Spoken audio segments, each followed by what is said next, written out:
Isimbiyor binikli is my God.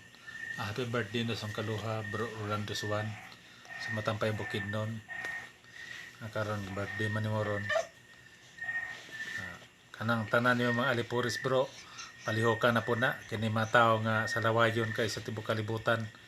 Nagpuyo sa Luzon Bis, minor dinagat tibok kalibutan. Makita din makita bunyag ang bunyag. Tabangan na nato ni mga tao hambog kayo.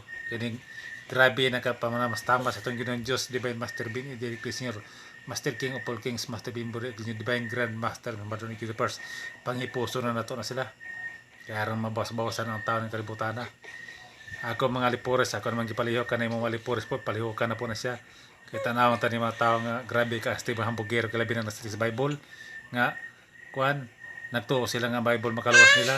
Kana, manakaron mag-Diyos sanay pira sana takaron nga akong alipuris magoban para kanang tana masalaway sa tibok kalibutan manghawa na kung sa kini mga doctors kor mga DOH po karon nga gihimo nila mga kuan kingkoy ang mga katawhan gigiayo-ayo nila pangorta kung dili mo sunod sa pismas takpon penalty karon na pisa gihimo karon nga bago na pod gihimo na negosyo grabe din mga DOH mga pisting mayawa na sila may mga matay na sila tanan gihimo nila makuha ang mga tao sobra-sobra na sila karapal ang mukha gihimo na negosyo ka ng sakit ug dili ka mo sunod silang patakaran karon penalty rakpon ka asan mang ustisya sa mga tao animal mga DOH mo mga matay na lumog sayo grabe mo palisod sa mga tao daghan na kay mga tao nahirapan ninyo tungkol sa quarantine ninyong uli kwinta mura na mugsikinsa dapat kay dili man niyo kay surrender mo gihimo na mo negosyo ninyo ning sakit sa mga tao karon.